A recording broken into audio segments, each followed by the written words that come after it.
Let's make sure.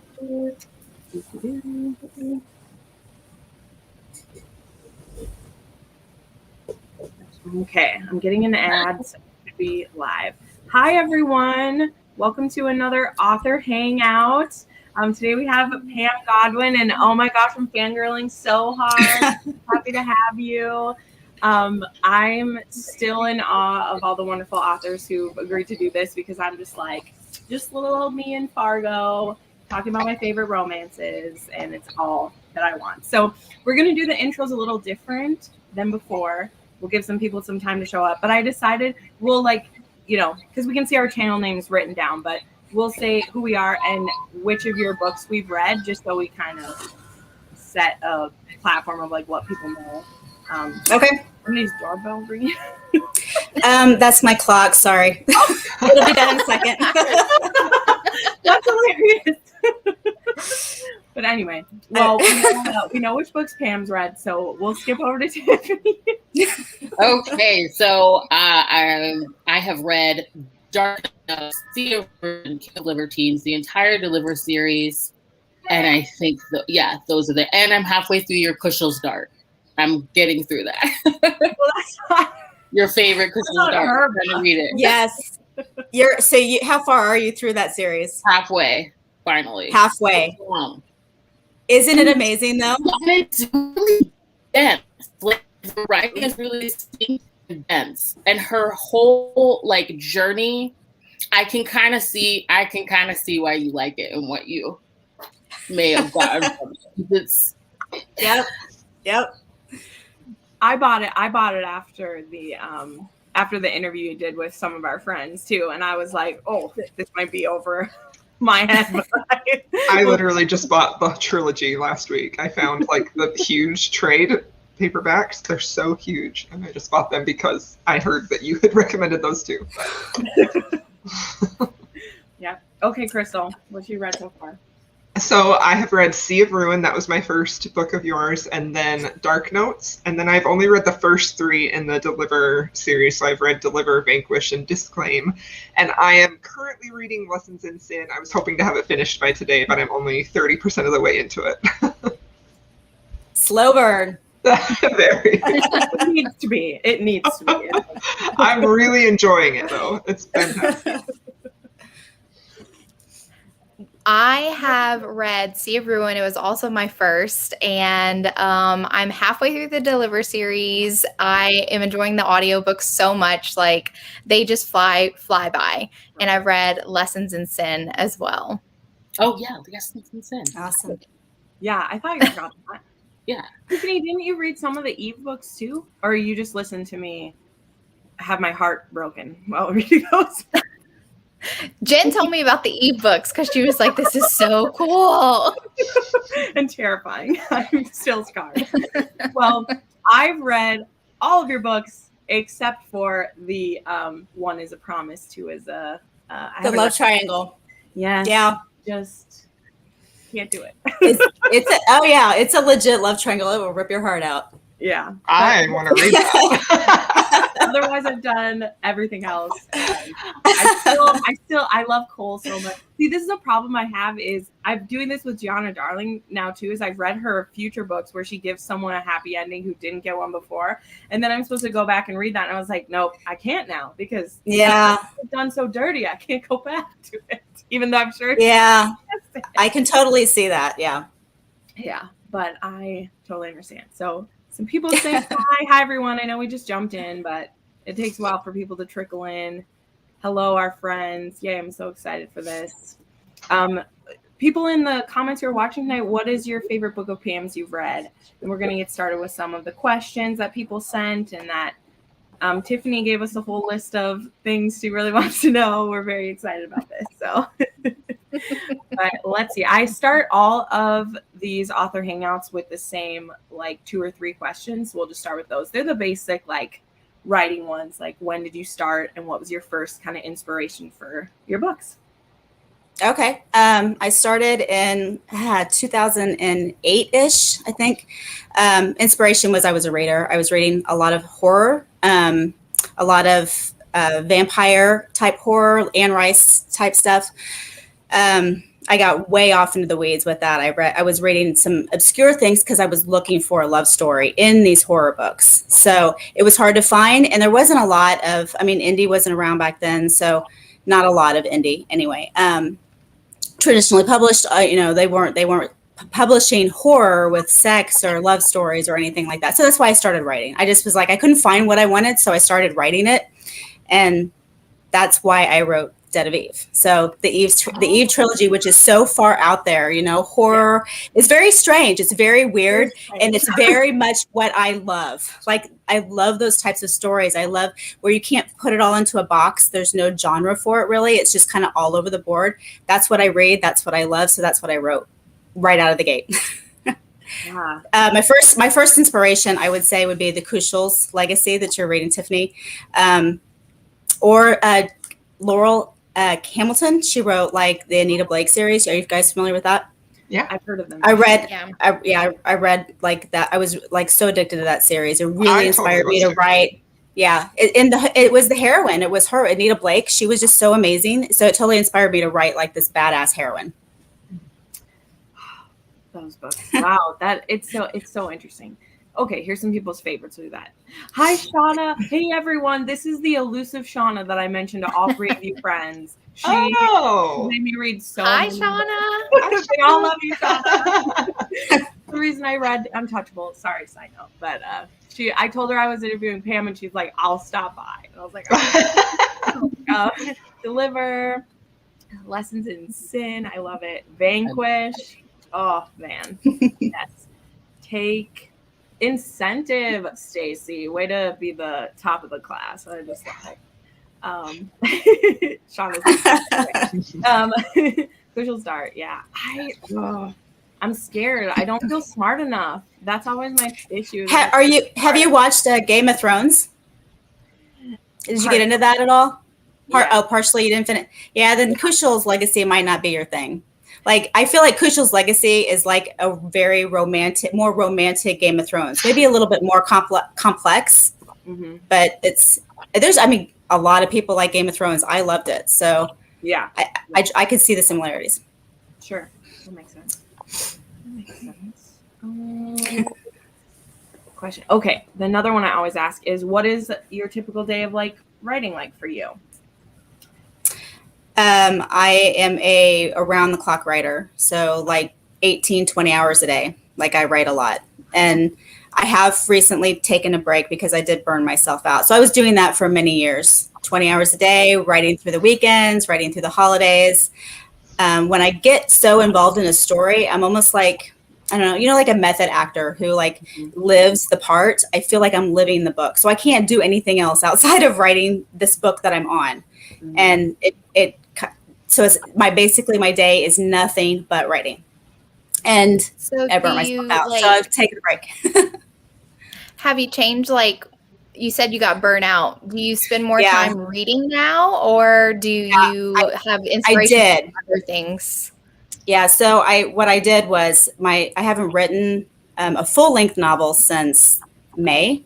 So I stopped May and just took a break. Like, I took like a 2-month break, and I really just recharged with reading. I've just been reading a lot, which is my passion. So I think it's gotten me back. So I'm writing again, but I'm finding that I'm back to that same old thing. Yeah, well, no, I've been reading romance. I've been kind of all over the board. Like, I read romance and horror and sci-fi, paranormal, stuff like that. But I don't really read mainstream books, so I'm kind of like off in the weeds a lot. Yeah. So now I'm writing again, and I'm finding myself back in those same old habits of writing like 20 hours a day. I don't know how to break it. It's just the way I do it. I don't know. It's just my thing, I guess. I don't know.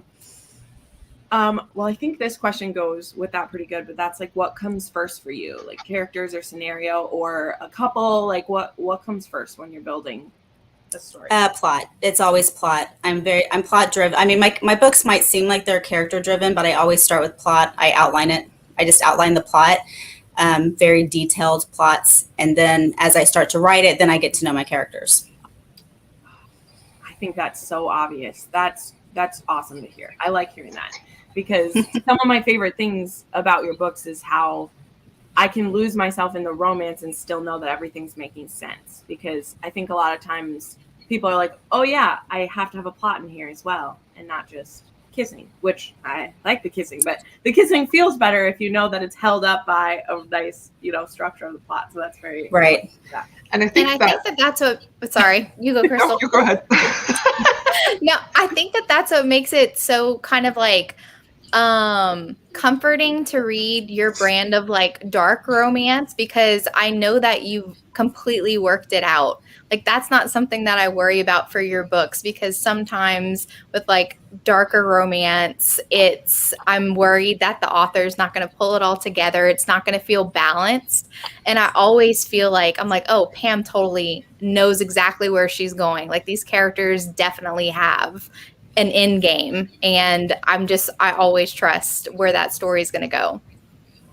Cool. Thank you. And I think that shows a lot of like your reading background. Like if you're reading paranormal or if you're reading sci-fi or fantasy and you've got that plot solid, that's really what makes you, or I mean, I don't know what makes you, but it allows you to really develop those characters and those relationships because the plot is solid. So you don't have to try and figure out where you're going. So I love that. Yeah. Reading is research for a writer. I mean, that's where we learn mostly. So. Yeah. I have a couple of questions that were from the Instagram. So some of these are more like specific ones, which I feel like I know the answer to, but they'll want to hear it coming from you. So, okay. Like, do you ever plan to write a prequel to Deliver? They want to know about Liv and Van. And I was like, okay. I don't have any plans for it. I mean, I'll never say never, but I don't have any plans for it. I don't really like look back at books that I've written and think that I need to write prequels. So because I always have so many ideas in the pipeline. So it's hard for me to look back. Like there's worlds that I want to revisit, like Sea of Ruin, that world I want to revisit that, and I will. But no, I don't really have. I mean, unless like I get like a million requests for it, I doubt that I'll go back and revisit Deliver. Yeah. I want it. It's done. Like it's done, and it's done the way that I want it done. Yeah. Sorry. Yeah, no. Well, I mean, I completely agree. I was like, why would we want to go backwards to that's not fun. But for some people, it might be important to them. It is. I want to see where they're going with their like freedom fighting than how they ended up being slaves. I'm just like, I want to see. I get a lot of requests to write a prequel to. I have a standalone Beneath the Burn. It's a Rockstar book, and to write a prequel that with her and her captor, and I can't, I don't know. Like, he's such a bad guy. Like, he's way too villainous for me. Like, I just don't want to write that prequel, but I get requested. Pam just said he was too villainous. The woman who wrote Tiago with an I was about to say, it has to be pretty bad. He's pretty bad. I just didn't warm up to him at all. I have no interest in like giving him any kind of in that anything. Book, we get to see what he's like when he's her captor. It's not the same as like, a sexy captive. Like he's literally he's not. He's just not redeemable. No. It's not the same. People want to know. So you just said this too. Someone wants to know if you're going to do any more seafaring stories. Yeah. I don't know when, but it's definitely in the pipeline. It's one of the things that I definitely have to do. I mean, you have such a rich. You put so much. I mean, that's one of Tiffany's questions later on down. But just I heard you say how much research you did to really make that an immersive experience. And it's such a rich world you have set up. I feel like it'd be a waste not to tap into that. Yeah, it is, but it is a lot of work to write. Even if I'm writing another book in it, like it's so much work. But it was so good. It made so many people fall in love. Like, I mean, that wasn't my first book of yours, but so many other people, it was their first book, and it's so great. Anyway, thank you. Fangirl for that one all day. I fucking love that book. So what do you have coming up next is basically what this one is. What do you have planned next as a standalone, or is there a series next? What do you got coming? I have a trilogy. Well, I mean, I actually don't really want to say what I'm doing. Okay. I have, I'll just say that I have a trilogy coming. I have no idea when, and I have, I'll have I have a prequel coming to I just said I'm not writing prequels. I have a prequel. Actually, it's an epilogue coming to Lessons in Sin. That'll come in a Christmas anthology. I saw that and I was like, yay! I saw that too. That's exciting. Okay, so you saw. Okay, so but I'm since I did burn myself out earlier this year, like over the past few years, I've decided that maybe I should just write and not have deadlines, not have not to make announcements, not build expectations. Because my passion is the writing and not necessarily the releasing and the publication. I think every author would say that. So my plan is to just write the story that I'm writing and just get so involved in it and not worry about when I'm going to release it, not worry about announcing it. And then when it's all said and done, then I'll come out and say, I have this and here's when it's coming. So that's what I'm working on. I am writing. Right. I actually prefer that when an author just kind of like takes their time and being like, I don't know when it's going to come out, instead of like announcing it and be like, oh no, it's pushed back like 6 months because like I don't know where it's going. Totally or you're rushing and you're stressing and you're just like, because you don't want to disappoint people after you've made an announcement. So I'm just trying to avoid that. Yeah. Well, and I think I don't know, it's hard to put in, but I agree with that, because it'd be better to be like, well, I finished a trilogy and now I can release one every 2 months. Right. It's done. And this is a perfect. And then focus on the releasing and all of that. Yeah, I don't do that. I never do that. Like all of the books I've released, I'm always like announcing them as I'm writing them. And it is like, it does add pressure. Like it adds pressure on your writing and this extra stress. And I'm not going to do that this time. Yeah. But I do love the story. Oh, good. That's exciting too, though, because I feel like you have all the creative license because it's it's going to be something new, but I feel like it can leave even more room for new stuff to happen when you're not like, oh, I can't explore this nugget because I need to get it down on the page. Right. That's true. Yeah. But I'm not a writer. I'm just guessing. So, it's true. That's what I assume anyway. Like as I said, I had Sophie Lark on here recently, and they had monthly releases for a 4-part book, and like she finished the book 6 days before it was going to come out, and it's like, oh my god, how do you do that? Like the amount of hell that we put ourselves through doing that, I can't even describe it. It's awful. Yeah. I feel like that's the trade-off with indie, is you're completely in control, but also you're in control because you don't build in protection for yourself. You just like do it. Right. But all right, we're going to get into some nitty-gritty questions, because one of our all favorite things is we love how you write dark romance and the places that you take us. So we're going to dive into some of these. I'm so excited about it. When you're writing a dark romance, how do you decide which dark elements it's going to include and how it goes? I know you said you plot, but kind of walk us through that. If it's a series, I try to keep the darkness consistent. So if I'm doing like, serial killers or rapists or all of that, I try to keep it consistent because I don't want to like shock a reader going through. If it's a standalone, I don't really like make decisions ahead of time. I mean, I plot it and I have an idea, but I don't really limit myself. So if I feel like this character would do this thing, then I just do it. Sometimes if I feel like this character shouldn't do this thing, I do it anyway. In fact, I feel like if I'm thinking, oh, I shouldn't do it, then that's when I really do it, because then I know that that's going to be the thing that it's going to be remembered and it's going to be important. So yeah, give us an example. Like, because I love this shit. So give me an example. I don't want to give anything away really, but I guess, I write I've written like golden shower scenes. Like there's always there's a stigma. Don't write, I don't want a golden shower scene. Ew, that's gross. And then I think, well, I will just try to write it really sexy. Like that's my goal. Like, because it can be sexy and it can be done really gross. If you're watching it in porn, it's kind of gross, and I have watched it. Porn. But if you're reading it and it's built up right and you're invested in the romance and the love story, it can be really freaking sexy.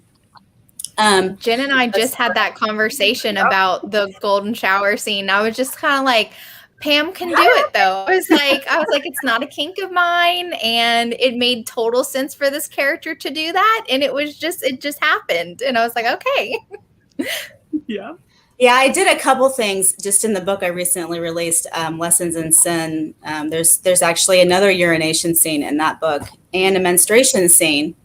And I wonder, as I just really wanted those elements in there, and it's not sexy, like not at all. It's not meant to be sexy. It's in there to show how the relationship works when these things happen. And I questioned myself as I was writing it. I'm like, this may not be what readers want to read about. Like, do they want this? Do they want? And then I thought, I would want to read it. I would want to hear about I would want to see how the hero reacts to this particular circumstance. So it was so good. So that's why I put people on that scene. I sold so many people. Oh, really? Oh, yeah. Because I was like, we're all women reading these books. And you can't right. You've never had sex on your period or had your period show up and ruin what you wanted to do that day or ruin your clothes. Like it happens. Everyone has had that maybe not to that extreme embarrassing situation, but everyone has had an embarrassing period moment. Everybody, every woman, right? So we all, and so we want to see how would our hero react to that situation. So I don't know. I could go into the Deliver books and talk about all kinds of things I probably shouldn't have put in there, but I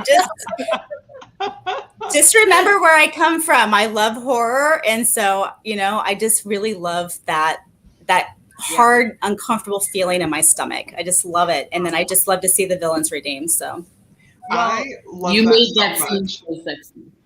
Yeah. It's interesting because I just finished the first 3 books in the Deliver series, and as I'm reading these, I'm just completely riveted and sucked into this story, just can't put it down. And I'm like, this feels like a thriller, but with a happily ever after that is so satisfying too, that you don't get when you read thrillers. You go to those dark places and you experience those dark moments, but then you're always pulled out of that into a happily ever after. And I'm like, that to me is one of the most satisfying reading experiences. And it took me until I got to book 5 before I realized that with you. When I had read 5 of your books, I'm like, this is exactly what she's doing with this series. This is Crystal's question. Crystal, this is your question you had for her. That's what you said. Why don't you ask her this? Okay, so I feel like you do a really good job of balancing elements that are in opposition to each other. You have pleasure against pain, and you have tenderness against maybe violence, specifically with your romantic relationships. And I'm just wondering, how do you go about making sure that that's balanced in a way that's realistic and satisfying for a romance reader when you've taken them to maybe the extreme? I just finished Disclaim, and I feel like that's a really good example in that relationship where you have a lot of violence, but then you have it contrasted with some tenderness too. Right. Ultimately. Thank you for telling me that I balance it. I'm not always sure. I don't always know if it's working or not. But I feel like since I plot, that I'm able to, I plot on an arc, so I know when I need to push hard and then pull back. I just kind of follow I follow actually a beat sheet. It's a writerly thing. Actually, all Hollywood movies, I believe, follow the Save the Cat beat sheet.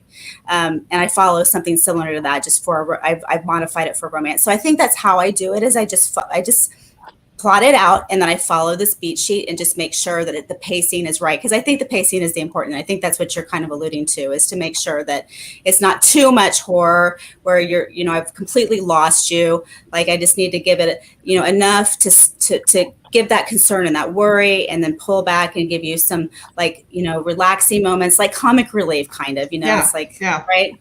Totally. So but thank you for telling me that at least it's working. It does for me, and I feel like I'm fairly sensitive. It took me a while to get really into dark romance, and honestly, I feel like the only author that I've read who really does it satisfying for me is you. And so that was something that I just kept noticing over and over again. Is I'm like, she's really incredibly masterful at how you keep those things so they're uncomfortable, but then it's satisfying. And I love how you do that. It's so good. Thank you very much. I appreciate that. Tiffany is a script writer. So I okay nodding along when you were saying that. So wow, that's awesome. But I definitely see that. I like the structure of your work. You know, like what got me to start reading. I remember one day Jenn just said she will take you to the dark abyss, but she will give you the light. And that's absolutely like how I feel reading your books. I like the dark, twisty, and taboo as it is. I'm kind of a glutton for it, but I know what I'm getting with you. I know that you're going to give me that light at the end of the dark corridor every single time. So, and I had no idea that I knew that you outlined, but I didn't know that you plotted beats. And so that's comforting to know. Yep. Yeah, I don't think I started out that way. I think it was something I picked up along the way, like maybe my third or fourth book, I started doing that. And it's super helpful. It really keeps me on track with word count and all of that, like so that I don't go too long or too short. Yeah. It just works for me. I don't know that it works for every author. Yeah. It really even your steam is developmental. Like, that's really what I like about your books and your steam. It seems like every engagement is like bringing them closer emotionally. And it's nice to have that because there's usually this huge external conflict. And so I really enjoy that. Thank you. Yeah. This one I know that you said, you know, you were starting with because you were looking for horror with romance in it, but did you have you always meant to stay within dark romance, or have you tried writing lighter and they're like, but it's not enough for me, I want it dark? Like, how have you kind of landed here? I wrote, let's see, well, the love triangle I don't think that's dark. That's probably, I mean, it's not, there's nothing dark in there. I mean, there's always like gritty. I like gritty sex scenes. So I'll always have a little bit of choking, a little bit of spanking. Like, I just love that. Just naughty, you know, it's not dark though. I have quite a few books that aren't, I mean, I guess it depends on how you define dark. Like, is dark, like, does it have to have, you know, non-consensual sex in it? Because I have a lot of books that aren't non-consensual sex. I mean, Dirty Ties isn't dark. It's just more of a thriller. So I think the reason why I tend to lean dark, well, a couple of reasons, is because I love horror, but also I was trained to be a thriller writer. Like, that's how I trained. And I took, you know, when I took the craft classes and all of that for years, it was all thriller because that's what I wanted to write. And that tends to just be a little bit more, you know, it's more suspenseful. It's darker, it's grittier. There's always danger. Like, I write danger, right? Mm-hmm. So, I think it's just what I lean towards. So I don't think I would ever write a fluffy book. Like, I just don't think I could ever not write suspenseful books. Yeah. I could try it. I just don't even think I would enjoy it. I don't think I'd finish it. Yeah. No, I agree with that. I don't think Lessons in Sin was dark. It's Taboo. It's not. But that one wasn't a dark romance. So some people too who they want to read you because I hype you up so much, but they're like, I'm scared of this. And I'm like, well, you can read that one. It's not. Yeah. I mean, I think he does choke her. I'm trying to remember. I think there is like there's probably a few times where he like grabs her neck, and you know, like for someone who reads like small town romance, it's sweet, or like Western, you know, they're not going to want the guy choking her neck, and they're not going to find that sexy. So that would be considered dark to them, I think. Yeah. It's just, it's a very subjective thing. What is dark and what is not dark. Yeah. Yeah. Here comes in with Tiffany she's very good at wording a question. Yeah. I really, I'm sorry. My internet connection you do is it. crazy. You go. Okay. I always feel like your heroines have this like celestial quality, and they're always the bright spot that your heroes can't miss. And I wanted to know like how you mirror the need within your couples and how you create your couples. Good question. So I mentioned earlier that I plot first. So I know the plot, and then I put the couples in. I think the reason why the heroines always seem lighter is because my heroes are usually anti-heroes. I have a few exceptions to that, like Deliver, the first book in the Deliver series, he's more of the light spot, right? And she's the dark. So I think I just make them like offset each other, because if you have an anti-hero, you just don't really want another anti-hero. Though I do have some of those in Deliver. Like I have a lot of female anti-heroes in Deliver, the Deliver series. They're just, they're still lighter, you know, like the women are still a little bit lighter than, you know, like the darker villains. So I think the couples just kind of come on their own as I'm writing, you know, after I've plotted, they just kind of come on their own. So I know whether it's the anti-hero is going to be male or female. And then I just kind of offset him with the appropriate, you know, female. But again, the plot just comes first. So I think that just has to fit in with the character. Like what kind of character is going to work in this world and this plot that I've created? I don't know if that answers your question. I have a kind of follow-up question for that, because you said you like to write anti-heroes and redeem the villain. And I recently just finished Take. And before I jumped into it, I had no idea that Tiago was going to be the hero. I was just going to jump into it. And when Jenn told me that, I was like, oh, I'm kind of scared now that he's going to be the hero. Like, how is this going to be redeemable? Did you plan out the entire series knowing that the specific villains were going to be redeemed in the end, or did it just happen naturally that way after you wrote each book? I planned the entire series after I wrote Vanquish. So Deliver was supposed to be a standalone, and I wrote Deliver. Have you all read Deliver? Yes. Yeah. You said you all read it. Okay. So this isn't too spoily. I guess it's a little bit spoily, but after I wrote Deliver, at the very end of Deliver, Van dies, and that's how it was going to stay.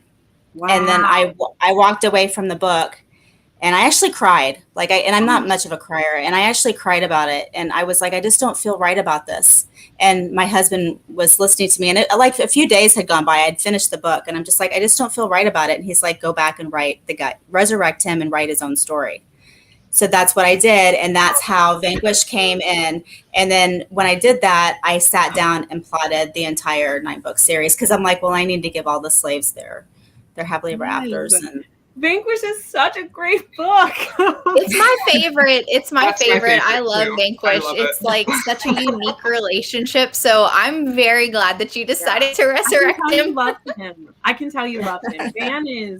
Van is so polarizing, but I just reread that because Crystal was reading 2 and 3, and I was like, oh, I'm going to reread those ones because I want to remember. And just the way he is with Amber, I'm like, I love him so fucking much. He's so great, but horrible. Thank you. The thing about that book that was so interesting is how you took something that was so unsettling and like creepy, like to me, the dolls, you know? The dolls. But then you made it this endearing quality that he had, and I was like, I don't know how she got me on board with that, but I am. So I have a fear of dolls. Like I wouldn't let my daughter have dolls in the house. Like it's a serious fear. It's a phobia. And I wrote Van's character with the doll thing to kind of help me get over that phobia. It didn't help. But I was trying to address my own phobia. Like I was trying to work through it, and it didn't really work. But then I had to try to explain, like, because if I'm resurrecting Van back into his own book, how do I explain those creepy dolls? You know? Yeah. So I had to figure out how to do that. That's amazing. On the previous interview I saw with you, I heard. Well, also I've read, as I've said, I've read not the Live. Blech. Okay. Sorry. What am I trying to say? Eve. I was trying to say Eve, not Live. The Eve. Where you said like these are my 2 greatest fears, and you like wrote a story about it. Mm-hmm. So yeah, I think that's the Eve books that's my greatest fear. Like that was because losing my children and in an apocalypse even. Yeah. So that was a terrifying book for me to write. It was very hard. It took me so many years, like 10 years, I think, to write that series. So, but yeah, so Deliver, I knew like Tiago, I knew he was going to be, you know, redeemed, and it was very hard. I actually didn't know if I could do it. Like I went in, I wrote him, and then I was getting ready to write Take, and I was like, I'm not convinced that I could do it. And I just decided that I would just leave it up to the reader. Will the reader decide if he's redeemed or not? Maybe he won't be redeemed. Yeah. I don't know. So that's just how I read it. Yeah. Crystal doesn't know what he's done yet, but I haven't got that far yet. Justin just read Devastate and Take, and I was, because that was the thing, is she finished Devastate, and I was like, oh, wait till you read Tiago, and she's like, what? Tiago? like, I was like, Jen, why did you tell me that? He may not be redeemed to you. I'm sure there are readers probably that just think, oh no, he's still horrible. I don't know. No, But honestly, I love the fact that he one doesn't of have my to be favorites redeemed after by Vanquish. Oh, okay, wait. Jessen, you said that's your favorite. Oh, sorry. after Vanquish. Tiffany, what do you say? Oh, I'm sorry, my internet. I was saying, like, I love that. In my opinion, with your books, they don't fully have to be redeemed in order to find love, and that's what I like about them. Like, Yeah, that's an Tiago anti-hero. doesn't have to change who he is. Yeah. Christina's actually asking, how do you connect with your characters when you first start writing them? Is it through writing and discovery, or do you do character sheets? No, I don't do character sheets. I've tried. That doesn't really work for me, which is weird since I'm a plotter, but it just doesn't work. It's too rigid, I think.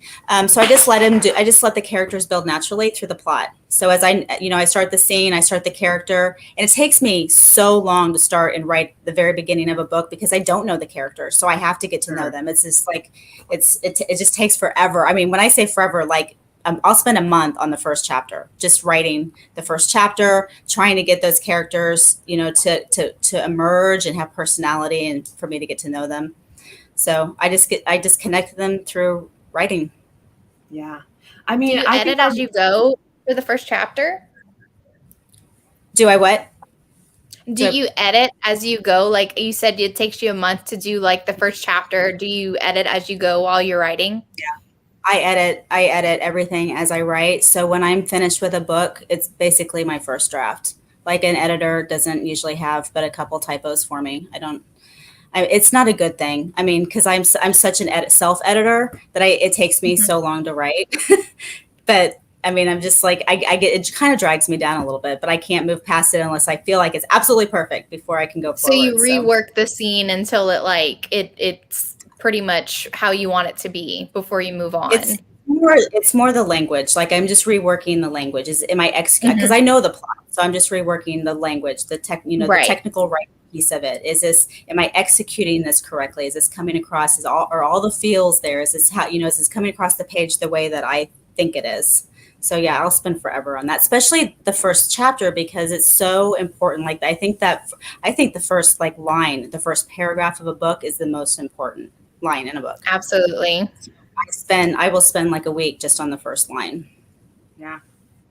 I mean, there's so many readers that they decide that quick, you know, like I do. I mean, I just look at previews, and if this doesn't catch me in the first line, I move on. Yeah. There's so many books out there. So true. I'm going through because I read ridiculous amounts, and I don't really go through a slump the way other people do. Like I don't not read, but I flip through books constantly. That's like my version of a slump is that I can't settle on one. I'll read like 4 chapters of like 6 books before I like pick one. Wow. But I never stop reading. I'm always reading something. Right. Maybe not hooked into it. So I'll have a bunch of like 3 stars in a row. But so maybe that's my version of not being able to read the first chapter. Oh my gosh. We already did that one. Sorry. Lots of these. So this one Tiffany had was kind of about like research. So, you said it took a long time to write Sea of Ruin and learn the language of historical. Is there a future book that you're kind of taking time preparing for? You don't have to tell us what it is, but is there one that you've also been researching for a really long time? Is that several? There's 2 different eras that I'm working on. Historical eras. That is so exciting. If that takes 5 years, it's fine. I'm just excited about it. Oh, it's probably going to take 5 years. We're all equally I'll be ready.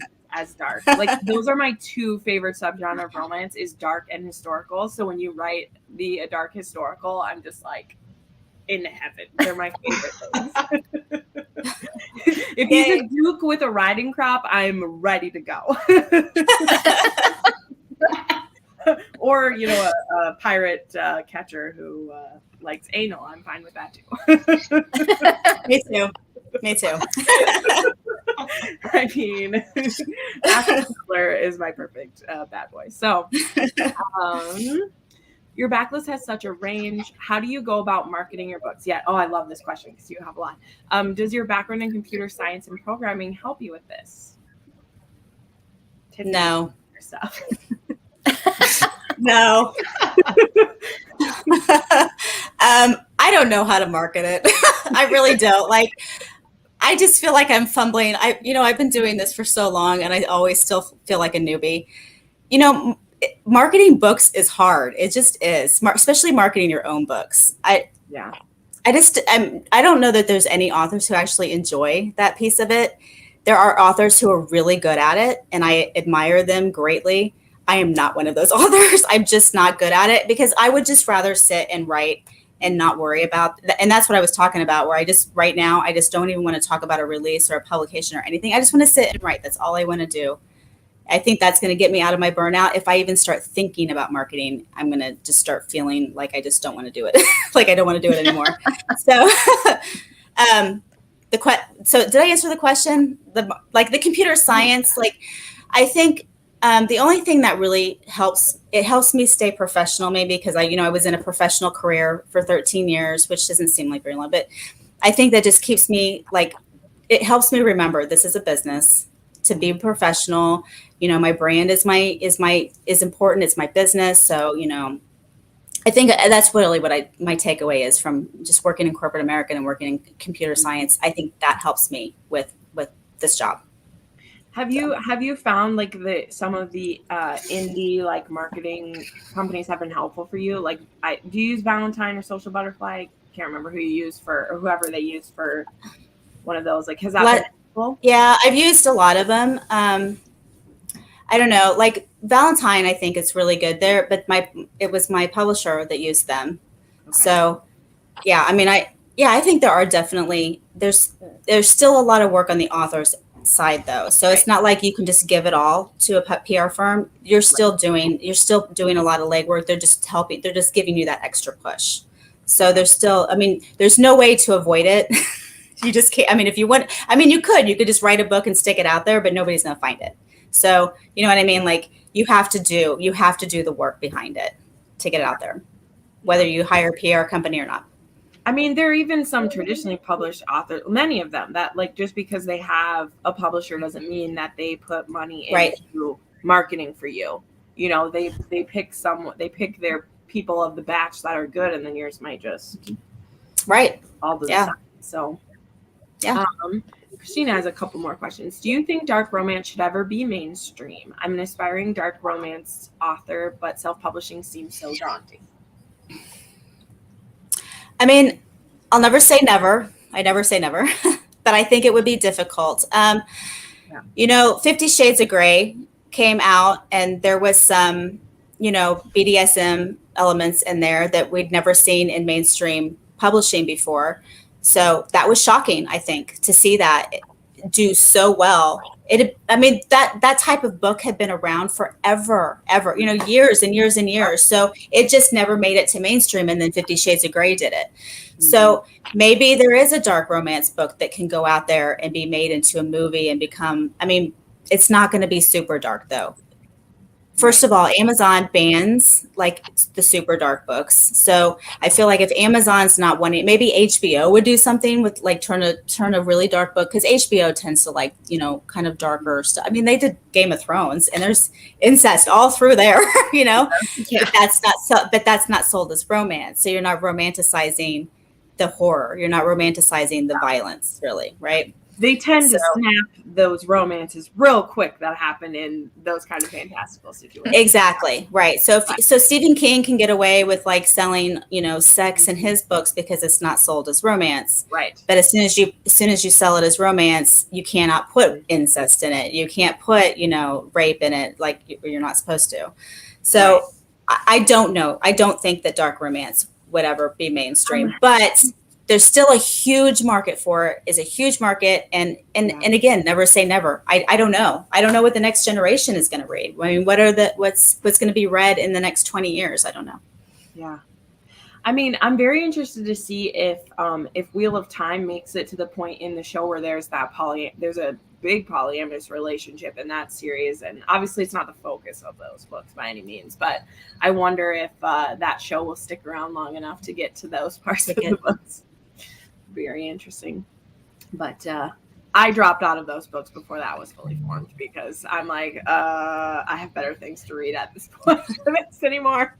I stuck through 8 of those books and I hit the slog and I'm like, this isn't worth it right now. Even though they're ones written. But there she went. It died. Yeah, that I think she's re-asking the same question a little bit of like. Well, she's asking if traditionally published would be because most dark romance, pretty much all dark romance, is indie published because traditional publishers won't touch it. Right. It is showing up in Barnes and Noble now, even the indie published ones. I mean, Willow Winters, she has some of hers showing up in Gianna Darling. So I mean, there's some things you can do to make that happen, but it's still not. It's not a traditional publisher. I mean, is Montlake, the Amazon imprint, are they going to pick up a dark romance? No. Are they? Is Penguin going to pick up a dark romance? Probably not. Yeah. But maybe if it becomes really popular, they might. Yeah. So I have a question. Yeah, go for it. Okay. So when you wrote your first book, and did you write that with the goal in mind to publish it, knowing did you write that knowing you were going to publish it yourself or independently publish it, I guess?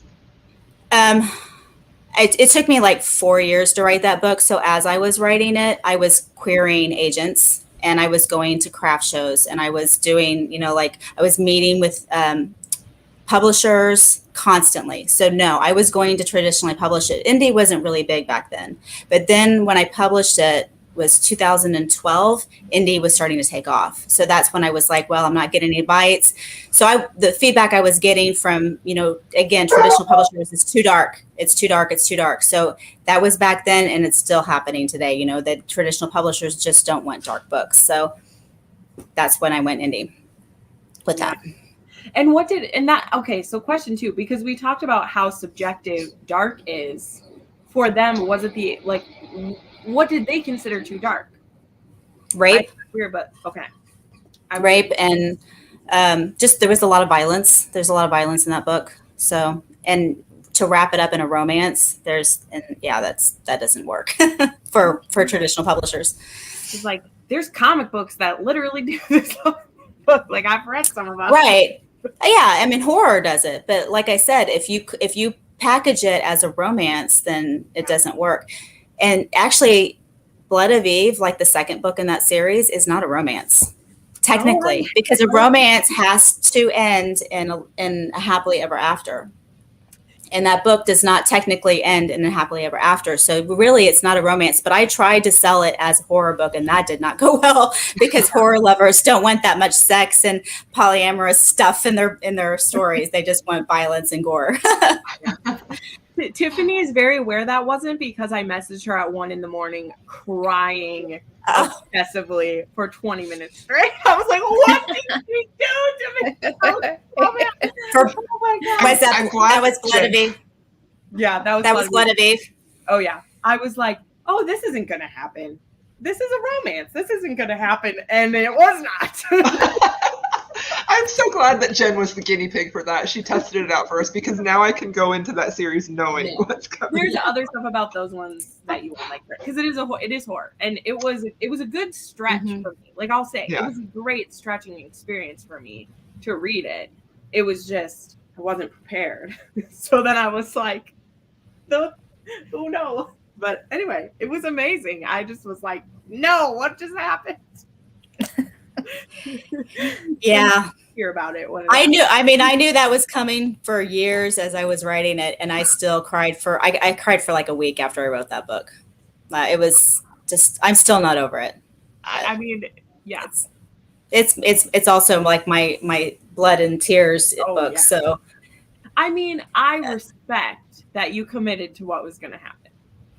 I completely respect that. And I'm like, you did what you said you would do. I just didn't think you would do it. And I was like, oh. Yeah. Okay. Anyway, move on. Someone has a question about Daisy from Lessons in Sin. Yes. Oh, I love Daisy.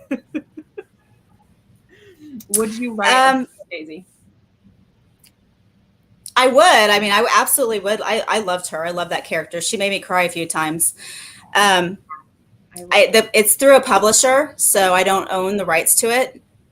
So maybe if they come to me and tell me I can write like another story in there, yeah, I would absolutely. Yeah, I would definitely be interested. I meant to ask how that came about, because the last time I saw you interview, you were working on this book. You were working on Lessons in Sin, and I was super excited for it. Because I have read other books with in the world and everything. I've read a lot of them. So I was just wondering how that came about for you. Did they approach you? Were you interested in the world? How'd that work? Yeah, no, I knew the authors who are writing, because I'm not the only author that writes in that world. It's a multi-author world, which is amazing. I love the concept. I love the publisher. So yeah, I was totally excited when they approached me. Definitely. Yeah, I love them. It was no brainer. So did they like assign you who you'd get, or did they ask what kind of story would you like to write? How'd that work? They provided me with a Bible, of the family trees, and said, here, you can write, here's the Bible of the world. So I get to go through it and pick, I get to decide what character I would write and what story I would write for that character. That's so cool. Pretty cool. Mm-hmm. That's so cool. I'm super excited for Gianna Darling has the next one coming out, and it's a Guardian Sword, and I'm like, oh, I'm so excited about it. Yep. Yeah. I didn't know, I was completely clueless that this was a world, and I had read 3 books individually from this world, and I had no idea. And you can do that. Yeah, you can totally do that. Right. But then it was actually in your book where I'm reading to the end, and I was like, wait, I know that guy. He's the bossy one from this. And I was like, oh God, the mother, that horrible mother. So horrible mother, yeah. It for me, and I was like, oh shit. That makes sense. I've been reading these books for a couple years at different times, and I had no idea. So that's funny.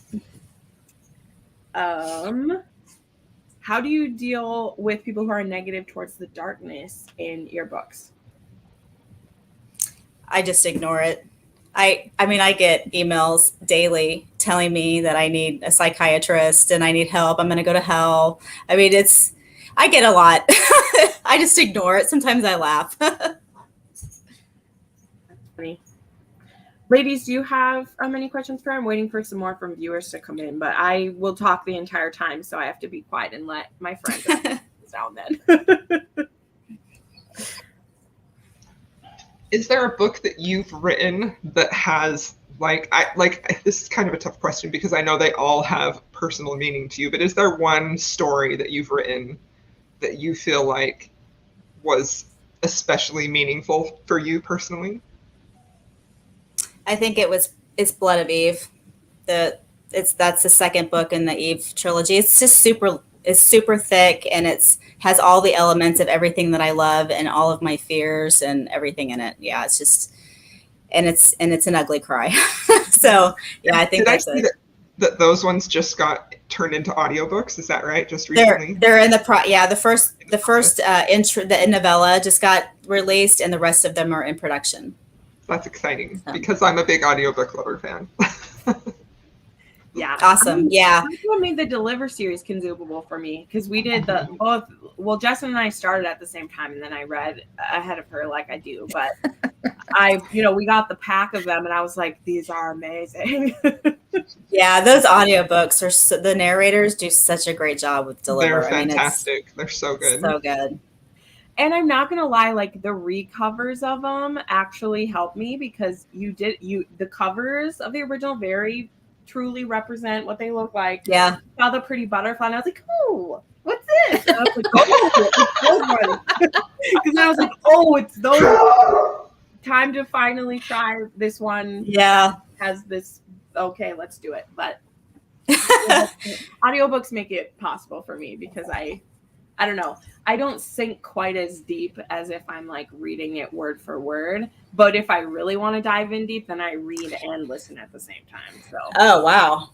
Yeah. Oh, that's my favorite thing in the world. If I have nothing going on, to read the book and listen at the same time. It's the best thing ever. Wow. Yeah. It's a luxury. That sounds intense.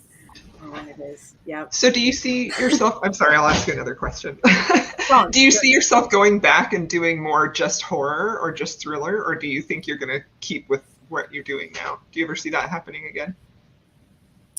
Yeah, I think eventually, when I'm old and decrepit and just don't care like what I'm writing, like just want to write stuff. Like I totally feel like I'll just go completely off the rails and just write some crazy stuff. I just totally see myself doing that. But as far as like right now, while I'm trying to, you know, make a house payment, I don't think that I'll just write it. I don't know that I'll write. I mean, I could write. Entering the horror genre is very difficult. Like it's just very hard to like sell a book in the horror genre, because there's the people that are reading horror books, they're only reading certain horror authors. So for a newbie to come in, I would just be like, I would be starting over, you know? So I don't know that I have the energy to do that. And I really like writing romance too. Like that's why I started writing, because my horror novels that I read just didn't have the love story. And I just really love the love story. So yeah, and I love that so much. Love story. That's wonderful. Yeah, this one's a random one. I meant to ask earlier, and then we went into deeper questions. But this is just kind of like mine as like, again, as a nerd, like not all of them, but most of your books have some kind of a little bit of like kinkier stuff. And we were saying, like, even if it's lighter ish things, how do you decide what you want? Is it just like, oh, I want a little sprinkle of this, or you're like, oh, I haven't written this before? Like, how do you like decide which like kinky elements to have? Going into the book, I kind of give myself a little bit of limits. Like if I know that like the Deliver books has this certain consistency of darkness, like I can do basically all the things in there. So going into each one of those books, I knew I could just do whatever, just go crazy. Like I was not limiting myself at all. But like when I wrote Lessons in Sin, it was written in that Midnight Dynasty world, and there's not dark stuff in that world. So I knew that I needed to scale back and just, you know, I still had like a menstruation scene and a urination scene, but it wasn't like sexy. Like I still put like uncomfortable elements in the book because that's my brand. That's what I do.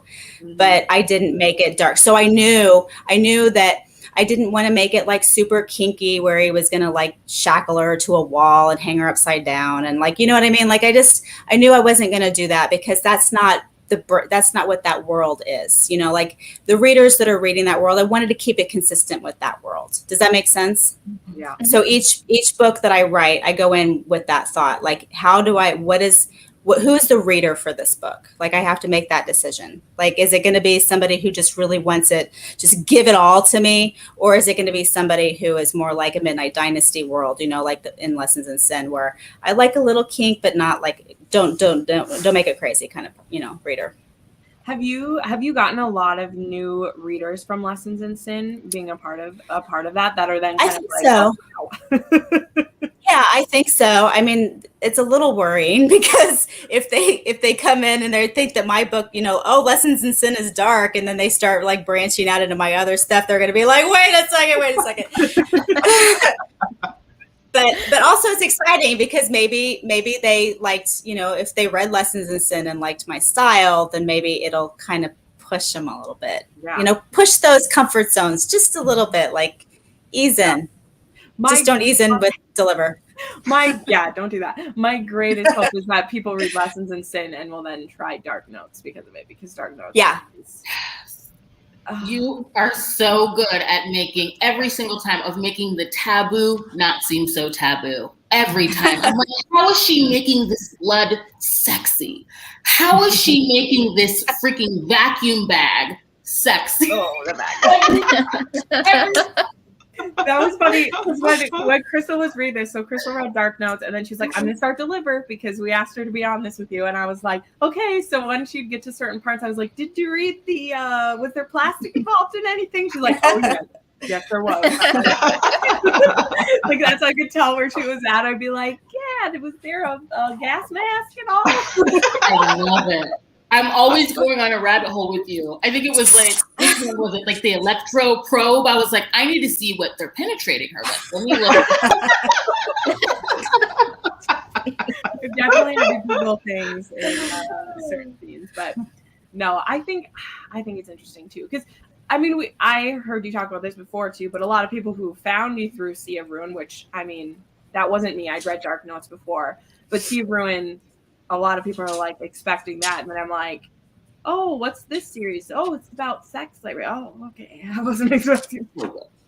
Yeah, right. It's shocking.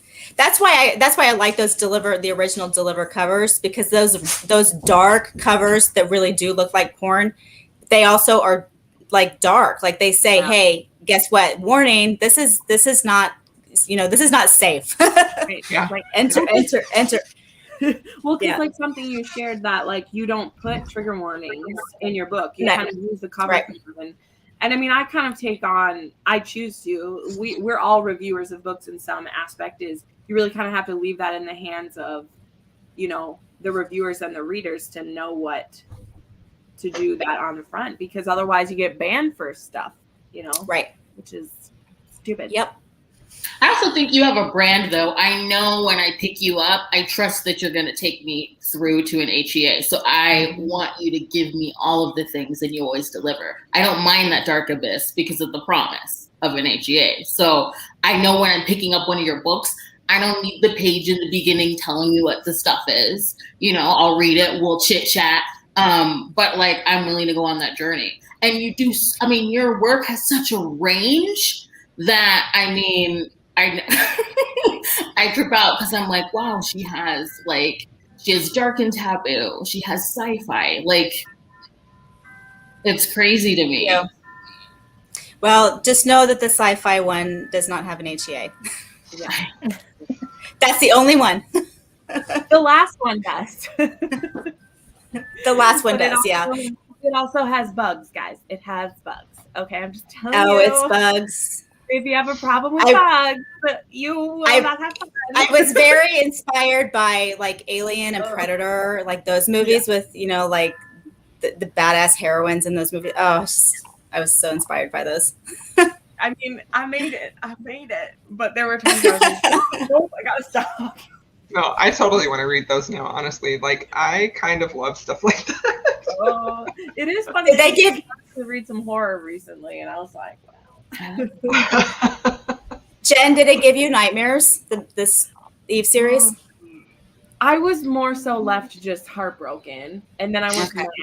I was very mad. I don't get nightmares. I don't get nightmares from stuff, but I get told a lot that series gives nightmares. Yeah, I finished. Like you said, I finished it at 1:00 in the morning, though, the second book, and I was bawling my eyes out, angry. I was so angry.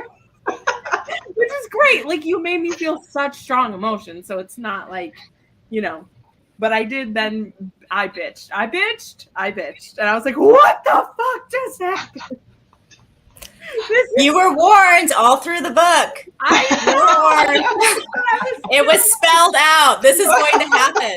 This will happen. But also, I'm a fantasy reader too at heart. So I'm like, but you always usurp the prophecy. Nope.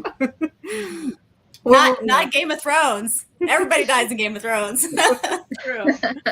They're asking which Christina, she loves fantasy. Are you going to write us some fantasy? That's what I want to know. When's that happening? Yes, I will do it before I die. Like, I'm not doing it anytime soon, but I will absolutely do it. It's on my bucket list. It's a huge challenge for me because I feel like if I tackle it, I have to tackle it the way that, like, in a vein of Game of Thrones. Like, I would just have to make it epic, and that's years in the making, and I don't have the energy for it right now. So maybe it's something I can start, in a while. But definitely, I'm definitely I will do that for sure before I die. You did a year of research for Sea of Ruin, right? Whole another. If you build from scratch, you're starting. Yeah, you're building your own world, and that's the fun part of fantasy is you don't have to really read and make it accurate with history. You just create, design your own, but you have to be accurate with yourself. So if you create all these rules in your world, you have to follow those rules. So it's a whole thing. Are you interested in mythology retellings or mythology at all? Yeah, I love that. I love all of that. I love reading those kind of books. Yeah. I know. Yeah.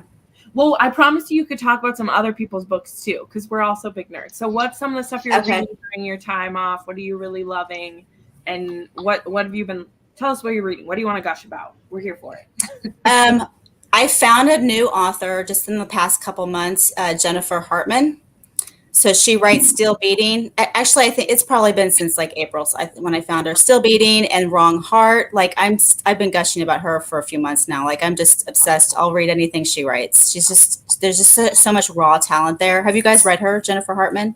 She's on my TBR. A viewer. Okay. I like double. I was about to say double fisted. Jenn was able to figure that book out by the cover. Yes. Julianne is like still like one of my favorites. So every time she releases a book, have you guys read Julianne? Jewel, Jewel. Yes. Yeah. I have. Yeah. I've read some of her older ones. I've read everything she's ever written. So as soon as she releases a book, I'm there for it. Like I just stop everything and read it. She's just, I don't know. She's always been one of my favorites. You know, I've been reading a lot of like different sci-fi and horror books, and I've just not found like anything I can really recommend yet. I don't know. You guys go through that too. You know, you just kind of read, and I just haven't really hit like that big one that I'm just wanting to gush about. But I am reading, like I'm reading a lot. I actually read a book. It was actually a box set recently that really surprised me. First of all, I don't ever read like billionaire romances. That's just not my thing. I don't read billionaire romances, and I also don't like to read virgin heroines. I don't know why. I think it's just such an old, old cliched trope thing. I just don't like to read it anymore. But I picked up this box set called the Wolf Hotel series. Have you heard of this? Yes. The Wolf Hotel. K.A. Tucker. I haven't picked Have it you up read yet, it? though. Yeah. I picked it up, and it's like so much not something that I would ever read. And I just decided, I think I got it for like 99 cents. I picked it up a while back, and I sat down, and it's 4 books in a box set. I read those freaking things back to back to back without moving from my chair. Like 4 books, blew through it. It was like crack. And I don't understand. I think the writing is just so good. It's erotica, and it's hard to find really good erotica with really good writing. Yes, it is. And it's has all of that. Like it's like really good erotica, really good writing, a great story, the plotting, everything. Loved it. Yeah. K.A. like Nina West is the one for she rebranded it so it has her name on it now too. So it's K.A. Tucker now. Yep. We're not outing her. She did it herself. Right. She did. Yep. Because I was actually confused because I read it as Nina West, and like 2 months later she redid the set with her name on it because I think she was like I think she was comfortable sharing that it was her. So that's cool. But yeah, I really like that series too. That's fun that you like that one. Yep. Yeah.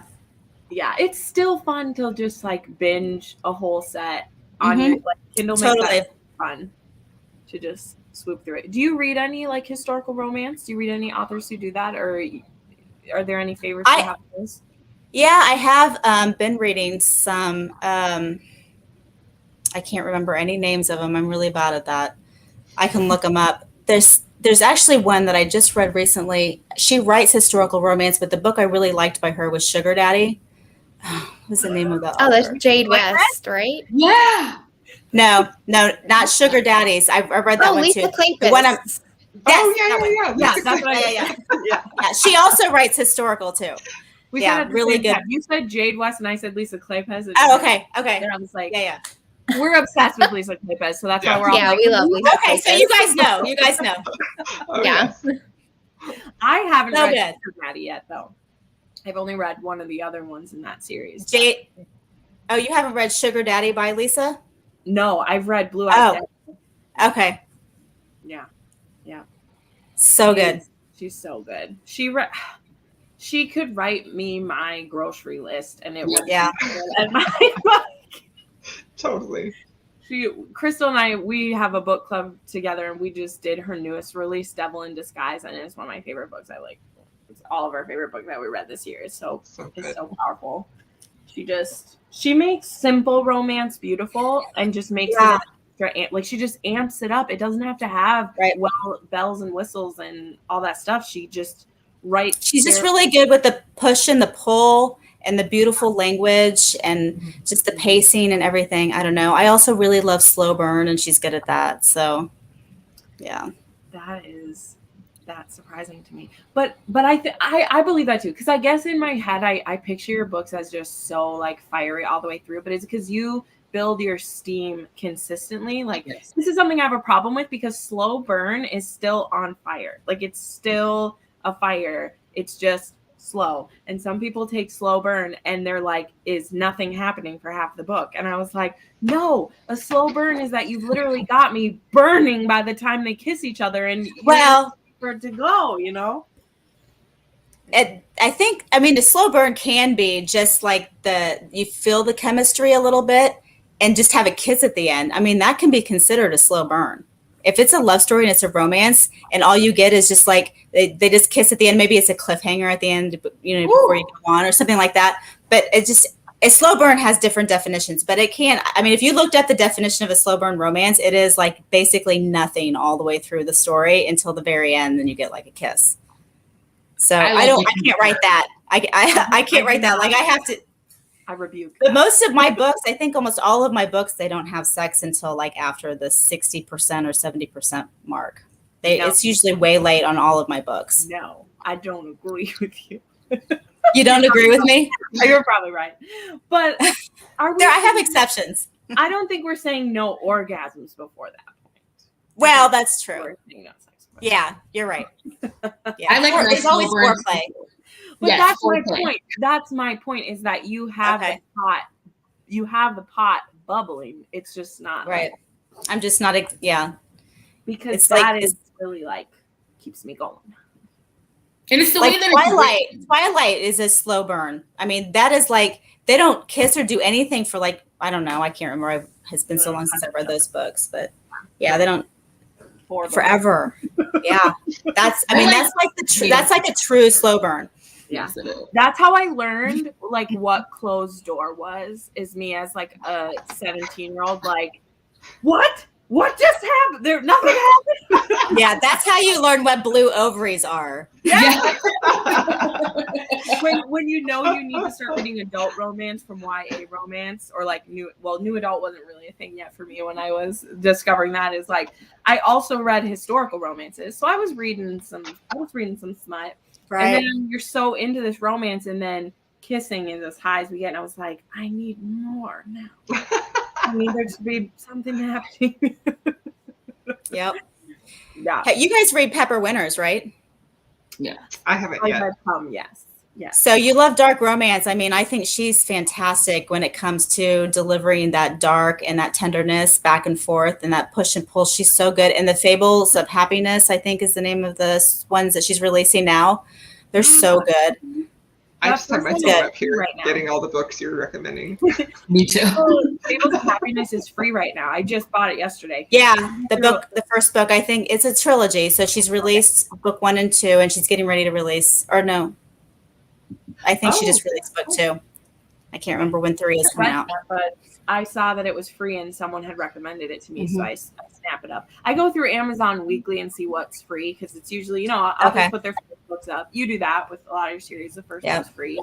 I noticed that your Love Triangle, the first one, is free. I just got that too on Kindle. Okay, awesome. Yeah, all of the book ones and all of my series are free. Oh, cool. Yeah. So a lot of people haven't mentioned, I was very interested in, because I did a deep dive on you, so I read everything, right? And I read all the standalones, which I thought were really interesting too. And I just wanted to know a little bit more too about maybe like Incentive or like Dirty Ties. Dirty Ties. Dirty Ties was, wow. That one, I wasn't expecting the. It's a suspense, right? So it's. I lied. No, Beneath the Burn. It's Beneath the Burn, because I was thinking. Okay. Because that one reminded me so much of what was happening in like Deliver. Like I almost felt like that could have been like a spinoff of Deliver or something for what happens with there of like how that story maybe came about. Because I've heard about Deliver more than I have some of these. Right. Things. Yeah. The Beneath the Burn I wrote before Deliver, like right before it. So they I wrote them back to back. So maybe that's why they're both. I mean, I think Beneath the Burn. Well, they're both about the same darkness. They're both really dark books. Mm-hmm. So an incentive, did you know that incentive is I wrote it in another author's world. Did you know that? No. Aletha Romeg. Oh, probably because So clear some of her books because she scares me. She's amazing. It's not a fight. She's intense with some of her. She is intense, but not. I mean, her books have gotten a little bit lighter recently. Like she started out with Consequences. That's probably what you've read by her first. I think so. That's super intense, dark. The book, the world that I wrote in was the Infidelity series, the Infidelity world. Okay. And that's like a 6-book series. But anyway, she opened it up and let a few authors write in it. So I wrote Incentive in that world. Okay. So it's still, you can still read it as a standalone. It's just written in her world. Well, that's cool. Maybe I'll have to check those out because I really like that one. I thought it was really unique setup. I don't usually like books about famous people, particularly like movie stars or like social Hollywood. Like I do like rock stars and stuff like that, but I don't like. It's weird how we're picky about that shit. Like I know. Why we're so specifically picky about we are. Right? Like. I'm okay with this kind, but a billionaire, no, I don't like that. I know, right? It's so funny. I don't know. If it's done well, I'll rock with it. Yes. It doesn't matter what it is. I'm like, just sell me on it. Convince me. That's my favorite part of reading. Convince. Right. Yeah. Totally agree. One of I speak for all my friends here with this is one of our favorite things that you do is using like sexual healing, BDSM healing, or helping people work through traumas and stuff like that. Is that something you did a lot of research on when you were built, specifically Dark Notes for me? Dark Notes is my favorite with that, but that happens in Vanquish. Happens in Beneath the Burn and Vanquish. Yeah. It's just research. Like I don't have any personal experience with any of that. You know, I don't have any personal trauma. I'm not a psychiatrist, but I have sat down with psychiatrists to learn how to solve these, different problems and different, mental diseases.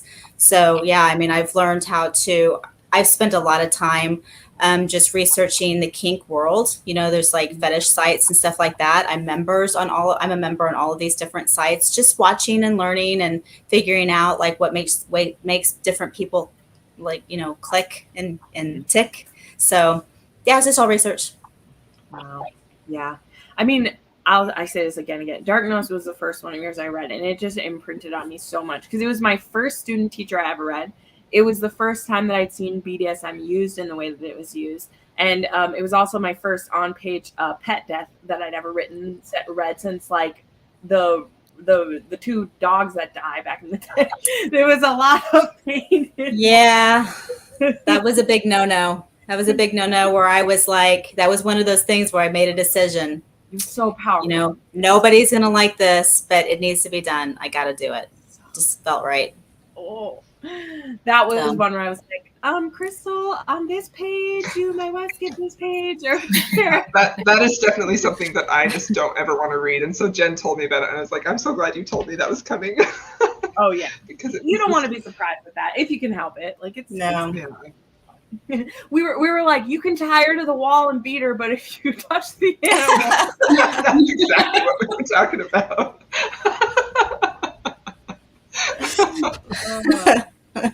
Some people have. This is something I hear from all of my friends too, particularly because some of my friends are teachers, but a lot of people are like, "That's limit," and I just think I don't think it's funny, but it also makes me like chuckle a little because I'm like, student teacher is like so low on my taboo list, but then again, right. I don't have kids or have been in. Yeah. Yeah, I mean, it is a lot of people's limits, and there's a lot of teachers out there. They don't want to read about that, or maybe they do. I don't know. I don't think so.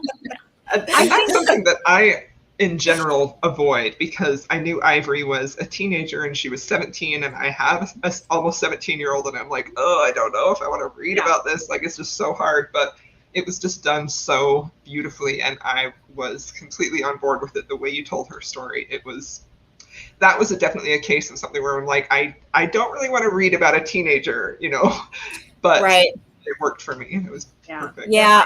Not a teenager in her head, really. Yeah, exactly. She definitely wasn't. I don't know how to write a teenager, to be honest. Like, and I don't read YA. I don't like YA because I can't relate to that age. Yeah. I'm way too old. So and I don't write a lot of teenagers. I've done it like twice now, I think, or, and I've done, like Nada was, she was a teenager in the very beginning, but I just don't know how to relate to them. So that's why my teenage characters come across very mature, because I can't write like a young person. Or they don't stay a teenager long. Like, she's young, but there's other stuff going on. You're not like a teenager in high school when you're in the dealing with that stuff. Thing. She's a badass pirate queen, so we don't have to worry about well, also I think for me too is that the first time I read Dark Notes, I was like 24, I don't know, so it's closer, and this time I read I'm 28, and I look at a 17-year-old and I'm like, wow, you're a baby, where I didn't feel that way when I was like a young adult, and now I'm like more adult, and I'm like, now I start to see why some of my friends who are moms are like, that's icky. And I was like, I can see, like, for me in a story, those kind of parameters are more about the setting. Like, I think of like in Lessons in Sin, being at the boarding school is like the setting where we can have forced proximity. Mm-hmm. So it's what keeps the person there. Like, oh, what's that other one I always talk about? It just went out of my head, but it's like the person being that, Untouchable, one of my favorite dark romances. That's set in high school because it has to be to keep her in a place. Like, she has to be stuck in this place, and the only way for her to be stuck there is if she has school, or else she would get the fuck out of there. Right. So for me, that's more of what it does, is their age can be a limiting factor to keep like forced proximity. But that's all right. That makes sense. Yeah. But anyway. Well, if anyone has any final questions you want to throw in, we'll wait a couple more minutes, but this has been so amazing. Oh my gosh, I could just pick your brain all night long, but we also want you to keep writing good things. I'm writing, I promise I'm writing. You just might not hear anything from me about it. That was one of Tiffany's questions, was what you were writing next in your cute office, because she just loves your office. Your standing desk. I was like, yes, she got a standing desk so she can write comfortably. Yep. Yeah, I still sit on the couch though. I mean, I sit on the couch, I stand on the desk or stand at the desk. But yeah, right now I'm just finishing up the story that's the epilogue for Lessons in Sin, and then I've got another thing. How far ahead does that take place? Are you allowed to say, or you don't say anything? You don't have to say anything. It's pretty much like right around the time that the book ends, so it's around in that time. I don't specify, but it's a Christmas story. It's going to be in a Christmas anthology, so you get to see, Father Magnus and his Tinsley. You get to see them at Christmas together. I love Father. And there's still conflict and stuff, so there's still things happening. He's so badass. Okay, here's another one from me. What are some of your favorite like taboos or forbidden setups to read? Like, what's the trope that you really like that you come back to the most? Not necessarily you like to read. I think it's just still captive. I don't know. I just really love captive books. Yeah. Like it works really well, like in an alien environment too, like, because I read sci-fi. So like if you get like a vampire, like a vampire comes and takes this like unknowing, heroine and just like runs off with her. I don't know. I just love those stories. I'll never get sick of them. Oh my God. Okay, so you've mentioned vampires twice now. I know. Is there any hope for a vampire Pam Godwin book? Please. When I'm so scared. I know you can't say. No, I know I can't. I mean, I'm not writing any vampires right now, and I'm so scared to do it. It's the same. I feel the same way about vampires that I do about fantasy almost. Like it terrifies me to tackle it because I'm afraid I'm not going to get it the way I want it. Like because I love fantasy and vampires so much. I don't know. And I've never tried to do it, and I'm just so afraid I can't do it. So I just, I want to. You make it feel fresh.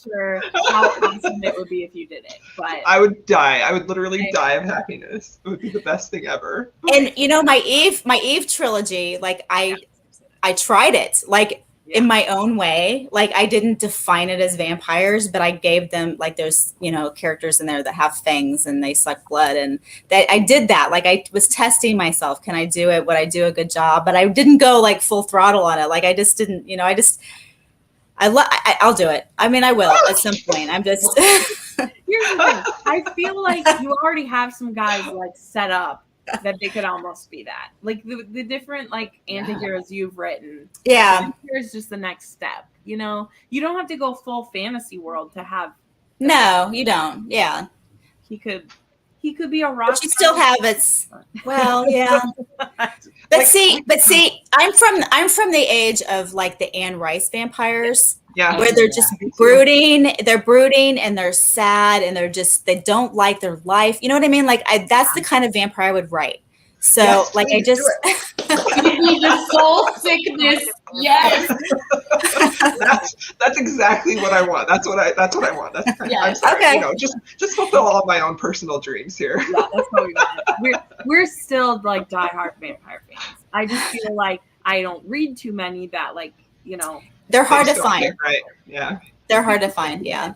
But yeah, they're still written. It's just really hard to find that just great, juicy, epic vampire book, Christina's asked us a few times, so I don't want to skip her. She is a writer herself, and she was wondering what your advice about writing dark romance is. Before we just write it, and don't question like the limits or anything. Just write to your heart's desire, and like if you feel like you shouldn't write it, that's when you should. And then you can go back, and if like after you put it through an editor and they say this Amazon will ban this, or you have, then you worry about that. Then you can go back and remove anything that Amazon might not like, or that a publisher wouldn't like. But when you're first writing out a dark romance, just write it. Just write whatever you feel, whatever that creative. You don't want to stifle that creativity. So just let it go. Just let it all flow. Yeah, that's my advice. That's great. I feel like completing any book would just be you can't edit or change. That's great advice I've heard interviewing different people. Like you can't edit what doesn't exist. Right. That's exactly right. If it's not on the page, you can't do anything with it. Yep. I think Brandon Sanderson said that. I'll say that. He said that one places where he was like, you can't edit if it's not on the page. So just get it out. And if you're worrying about that while you're writing your first book, or, first or second or third, even now, like if you're worrying about all that while you're writing, you're really like, you're stifling yourself. Like it doesn't work. You can't be creative and have to worry about all the things that are going on. I mean, you have to know what your audience is going in, but you don't want to have to worry about like, I don't know. How dark is this? How dark is it going? You should know going in, but then just let it go. Great advice. I love it. Oh, well, this was so much fun. Thank you for joining us and for just sharing some of your brain with us. This was such an honor. We're so happy. Thank you so much for having me. You guys are great. I love talking books with you. So thank you. Thank you. Well, thanks everyone for checking in. The next author hangout will be on September 5th, where we'll have Gianna Darling. So make sure to mark that on your calendars and have a wonderful evening. Bye.